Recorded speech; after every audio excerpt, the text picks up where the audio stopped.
Across to Ankit. Ankit is also live with me right now. Ankit, over to you. Ankit, where is the convoy reached? Where are you, Ankit, right now?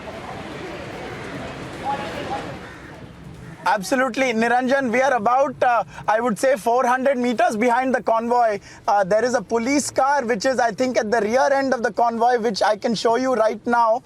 And this is as close as we are maintaining a distance to the convoy, because it actually moved really fast, faster than I think it's permissible for us to go, certainly. And so we remained at the rear of it, and so we can show you right now the visuals of the last police car, which is a part of this convoy and this complement. We have reached about, I would say we are about 20 minutes away from where you are, and certainly the rate at which that convoy was moving, it's fair to say that they should be reaching you very, very soon. And we have now overtaken actually that last car that was ahead of us that has stopped. So clearly they are slightly lowering the amount of escort that is with him. While we were there at the Maitri Bungalow, there were so many police officers. There were about as many police officers as there were Shiv Senics that were protesting. And they had remained there throughout, right since the beginning, because there was always a possibility that things could spill over a little bit. And clearly Sanjay Raut was trying to galvanize the Shiv Senics who had come to support him. He made his one appearance from the balcony. And also, like you said, and how we saw, while leaving, he tried to make a big show of defiance. However, the allegations that have been put up and put forth against him in the ED case so far, in the Patra Chaul redevelopment case, the alleged allegations and what he is accused of is not currently being answered by anyone in any position of authority to answer them in the Shiv Sena. Particularly, why were the 672 families who were to be rehabilitated not rehabilitated? Why was the FSI sold to private? Ankit, while you were speaking, Ankit, there were two cars that came in with files. Just bear with me. There you will see that there are two cars with files that just came in. I don't know whether you know, we were live. I don't know whether the production control room was able to cut to that live, but there were two cars that came in, two SUVs that came in with documents. You see that the SUVs have opened up, the rear of the cars have opened up, and the officers have, of course, been doing their duty since this morning. Apart from taking their equipment out, we saw some of these officials with files as well, removing these files and packing those files, in their cars. And yeah, you'll see them. Some of the officers getting inside the Enforcement Directorate office. Those are perhaps the officers who left early, and they've just entered the Enforcement Directorate office right now at the Ballard Estate in South Mumbai. This is the Ballard Estate in South Mumbai, where Sanjay Raut is likely to be brought any time now. In a few minutes from now, in about 15-20 minutes, he should be brought here. And Sanjay Raut wanted in the Patra land trawl scam, involving over 700 to 1,000 families, 1,000 crore rupees. People who invested their hard-earned monies were scammed by people, developers, namely the Vadwans. The Vadwans who are involved in the DHFL scam, Vadwans who are involved in the HDIL scam, and Vadwans who are being investigated in multiple scams. And they are reportedly involved in the scam as well. It's reportedly a 30,000 plus crore rupee scam. And we are hearing that some of the documents that were retrieved by the Enforcement Directorate in the house of Sanjay Raut is being brought here to the Enforcement Directorate office. And we were putting a number to it, 34,000 scam. That was a DHFL scam. And the people who are in the DHFL scam also reportedly linked to this particular scam, and they're being brought here. Sanjay Raut reportedly involved in this particular scam because through his associate, namely Praveen Raut. And you're looking at these live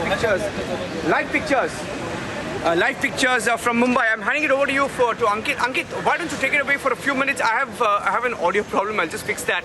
I'll just hand it over to you and I'll fix that audio problem. Ankit, take it away for a couple of minutes.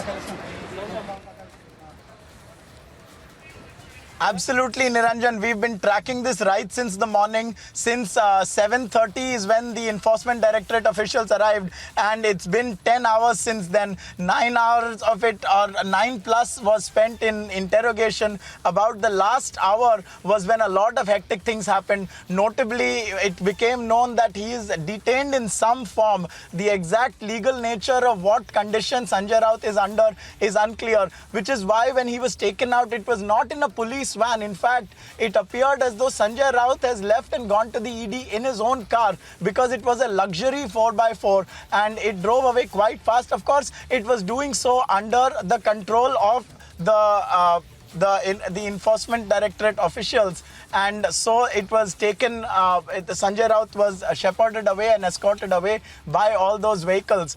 We remain on his tail. We are at a signal a little bit behind him, and his compliment has made its way towards where you are, Niranjan, in Ballard Estate. And so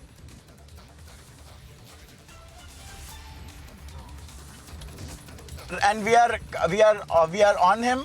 We have been driving behind him at a pedestrian sort of pace, because their car moved very, very fast and we did not want to take that chance.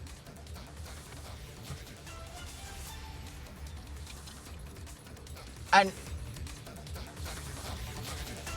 viewers, while we await to continue to follow Sanjay Raut and his escort, we are being joined by BJP leader Atul Bhatkalkar. Mr. Bhatkalkar, if you can hear me, Sanjay Raut made a big show of defiance. However, he is under some form of detention by the ED. How do you view his last gasp wave of hands to his Shiv Seniks? How do you view it? It's the same thing done by Nawab Malik also. When he was taken to the ED custody and ED office, that time also he waved his hands and everything. So this is nothing new.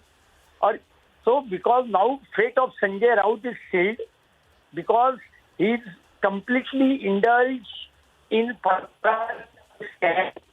He minted money like other Shiv Sena leaders on the name of Marathi Manus, and so once ED took you in custody, there is no use of Twitter and Shiro Shayari.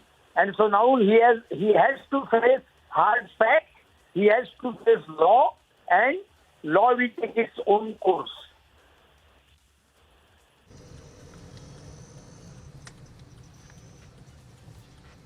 Hello?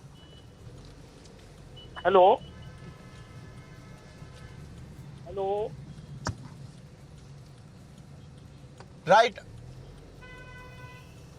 but Mr. Bhatkalkar, no matter what he tries to portray for the galleries and for the cameras, it's extremely true, is it not, that there is a solid case against him and none of the allegations have been answered. He's been beating around the bush in terms of the allegations, and there are 1,000 crore worth of deals in many different forms, in many transactions, and there is 11 crore worth of properties. So what do you have to say about that, according to the ED's allegations?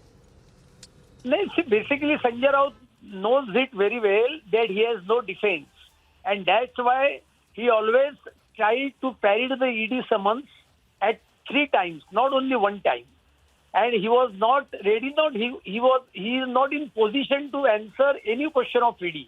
How Pravin Raut's money transferred to his account, why Pravin Raut spent on his China tour, why Pravin Raut purchased his tickets and hotel booking on China tour.